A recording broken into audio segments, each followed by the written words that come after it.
Au Brésil, le nouveau rempart contre la drogue, l'alcool ou la prison, c'est l'islam. La religion musulmane a connu ces dernières années un engouement sans précédent, avec 4 fois plus de mosquées qu'il y a 10 ans. Merci qui? Merci le hip-hop. Allah dans les favelas, c'est un sujet d'Antoine Laguerre. Sao Paulo, 11 millions d'habitants, la plus grande métropole brésilienne. Loin des plages de Rio et du Farniente, la ville la plus violente du pays. Et phénomène nouveau dans les favelas, l'apparition de l'islam. Sur fond de musique hip-hop, les jeunes des faubourgs se convertissent par milliers à la religion musulmane. Une autre façon de combattre la violence des gangs, la drogue et la pauvreté. Ritson du ghetto, un rappeur, est désormais devenu Sharif Shabazz, le chantre du combat contre une société brésilienne décrite comme décadente. J'ai toujours été religieux. Ma mère est évangéliste, mais moi, c'est le hip-hop qui m'a donné mes premières références à l'islam. Puis j'ai découvert Malcolm X, et depuis j'ai convaincu beaucoup de jeunes comme moi de se convertir en les emmenant à la mosquée. Mais tu sais, le problème au Brésil, c'est de respecter les principes de l'islam au milieu d'une société si permissive.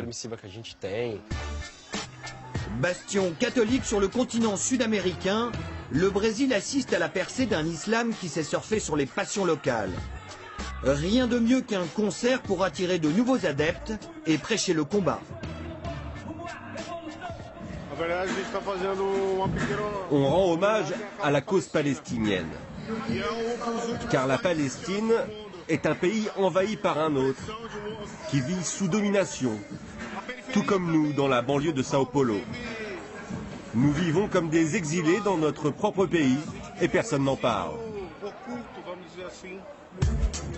Baptisé Posse Aoussa en hommage à la révolte de leurs ancêtres esclaves il y a plus d'un siècle, ces fêtes politiques bannissent la drogue et l'alcool, omniprésentes dans les favelas. Le Posse Aoussa existe depuis 16 ans. Il a une grande importance dans ma conversion, car c'est grâce à lui que j'ai pris conscience des révoltes que l'islam a incarnées dans le passé.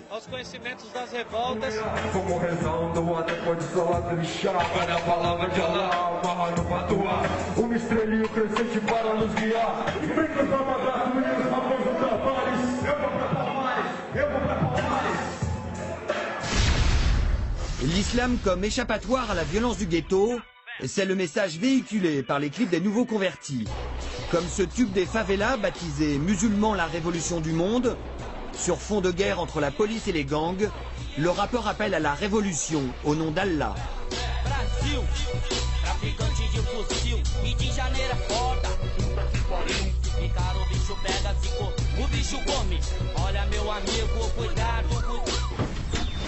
C'est avec stupeur que les médias brésiliens découvrent aujourd'hui l'ampleur du phénomène.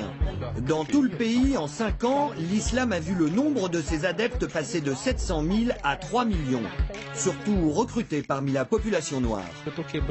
Les statistiques nous montrent que les Noirs des favelas meurent très jeunes. En tant que musulman, j'échappe à ce génocide qui frappe la jeunesse. À San Bernardo dos Campos, en plein cœur de la favela, une nouvelle mosquée a été inaugurée en février dernier par un imam venu spécialement de Syrie. C'est désormais le quartier général de l'islam en Amérique latine. Cette visite, largement médiatisée, a suscité de violentes réactions des députés de la droite dure brésilienne, réfugiés en centre-ville. Les islamistes se répandent dans les villes pour convaincre les gens de se convertir.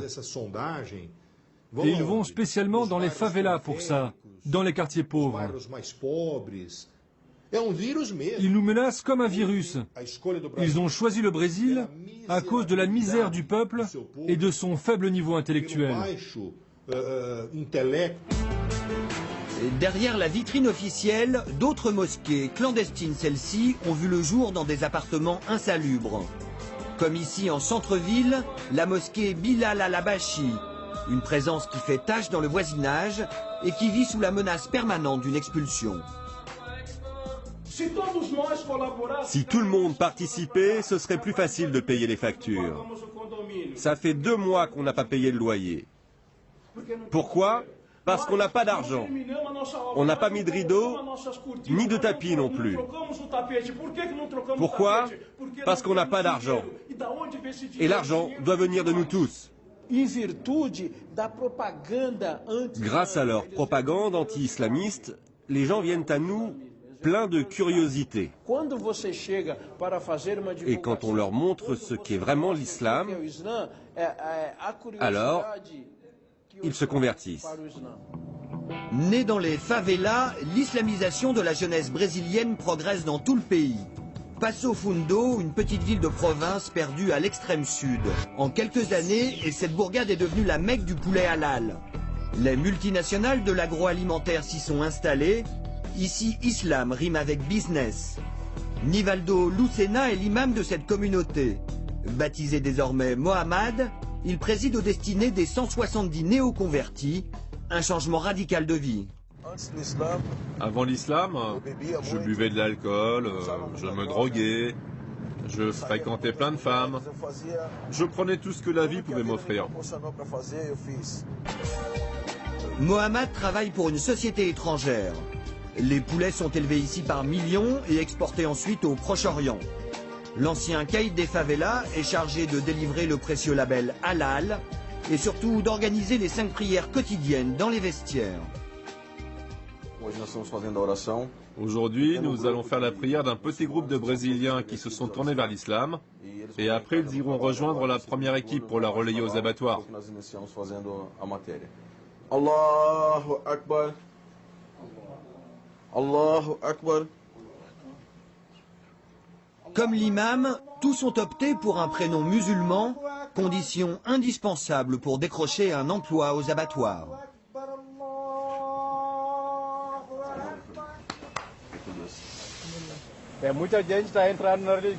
Plein de gens se convertissent. Rien que dimanche dernier, nous avons eu 2 nouveaux venus.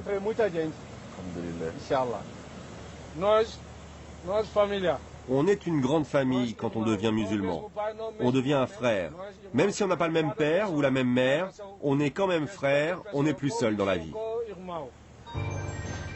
Une famille qui s'agrandit chaque jour un peu plus. Les musulmans brésiliens ne veulent pas en rester là. Au pays de la Cité de Dieu, ils s'imaginent déjà en nouveaux missionnaires de la foi.